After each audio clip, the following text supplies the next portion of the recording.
I've been in what I can only describe as a genuinely healthy and fulfilling relationship for the past 2 months, though I've known this remarkable woman for 5 months now, and from the very beginning, something about her felt different. She's incredibly sweet, with a warmth that makes everyone around her feel at ease. She's tall, which complements my own height perfectly. Her eyes are this striking shade of blue that I find myself getting lost in whenever we talk. And everything about our connection seems to align in ways I never expected to find. We look great together, we laugh at the same things, we share similar values, and I've reached that point where I don't even notice other women because I genuinely feel like I've already found the person I want to spend my life with, which is why the weight of what I'm about to share has been pressing down on me for weeks now, keeping me up at night and making me question things I never thought I'd have to question. Early on in our relationship, she opened up to me about her family, and specifically about her sister, one of 4 sisters in her family, who has a severe form of autism that has profoundly impacted her life. This sister cannot speak at all, doesn't process information or social cues in any typical way, and can sometimes become aggressive when overwhelmed or overstimulated, which I understood to be a pretty serious and challenging case of autism that requires constant care and attention from the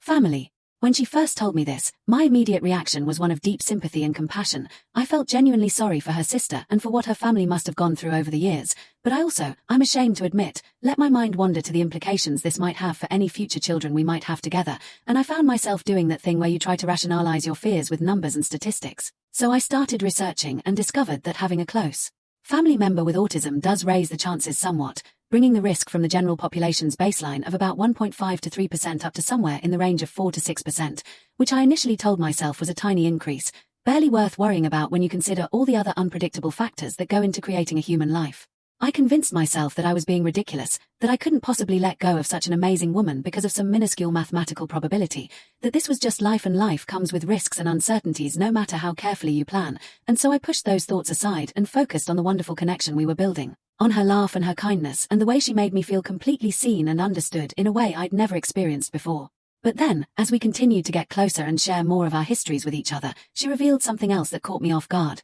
She has these prominent, visible scars on her legs that I'd noticed early on but hadn't wanted to pry about, and when she finally explained them to me, she told me that she's had what she described as bad luck with the way her legs developed during childhood. Specifically that she had a condition where her knees were bent inward in an abnormal way, which caused her to repeatedly dislocate her knees throughout her childhood, necessitating multiple surgeries over the years to correct the structural issues so she could eventually walk properly. And even after all those surgeries and all that rehabilitation, she still has to be careful because she dropped running altogether and to this day experiences periodic knee pain that flares up unpredictably and reminds her of everything she went through. I felt this overwhelming wave of compassion and sorrow when she told me this. Not pity, exactly, but a deep emotional response to the suffering she must have endured as a child and the limitations she still faces, and I held her and comforted her and told her how strong she was for overcoming all of that, and I meant every word because she truly is one of the most resilient people I've ever met. But then my mind started churning again, that analytical part of me that can't seem to shut off when confronted with information that might affect future generations, and I found myself asking more questions, trying to understand if this knee condition was isolated to her or if there was a larger pattern, and she mentioned that her 2 healthy sisters, the ones without autism, have also experienced knee dislocations occasionally, though not nearly as severely as she did, and they managed to avoid surgery altogether and seem to function fine with just minor joint instability that they've learned to accommodate. When I pressed further and asked if she thought this was a genetic thing, she initially dismissed the idea, saying she didn't really think so and that it was probably just a coincidence or bad luck like she'd initially framed it. But when I specifically asked about her parents and whether they had any joint issues, she mentioned, almost as an afterthought, that her mother has had some joint problems as well, which immediately set off alarm bells in my head because that sounds like a classic hereditary pattern, the kind where a genetic predisposition gets passed down through generations and manifests with varying degrees of severity depending on other genetic and environmental factors. I couldn't let it go after that. I started doing my own research, the kind where you spend hours late at night scrolling through medical websites and genetic databases and forums where people share their experiences with hereditary joint conditions,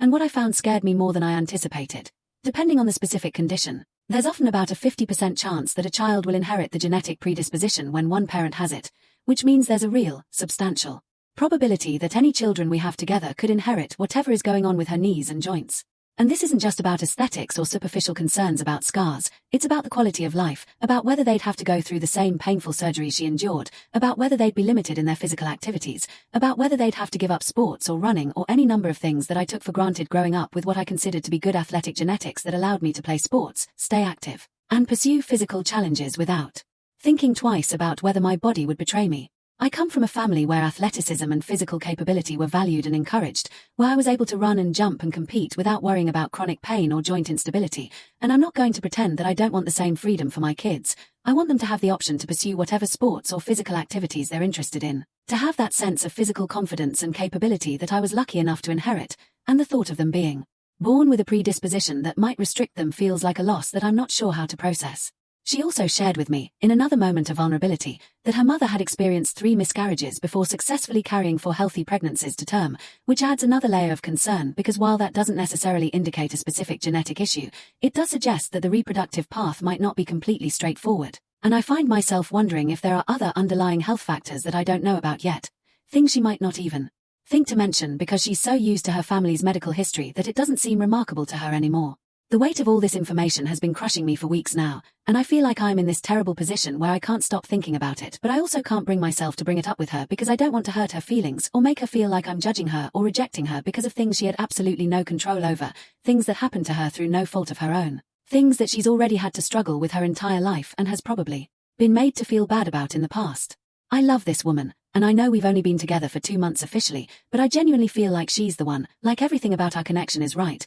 like I found someone who understands me and accepts me and makes me want to be a better person, and the thought of ending things with her because of genetic probabilities feels absurd and tragic and possibly the biggest mistake I could ever make. She's perfect in every way that matters. Her personality, her kindness, her sense of humor, the way she looks at me, the way she makes me feel completely safe and loved, the way we can talk for hours about nothing and everything and never run out of things to say, the way she challenges me to think differently and grow as a person, the way she's already become such an integral part of my daily life and my plans for the future. I don't actively look at other women anymore because I truly feel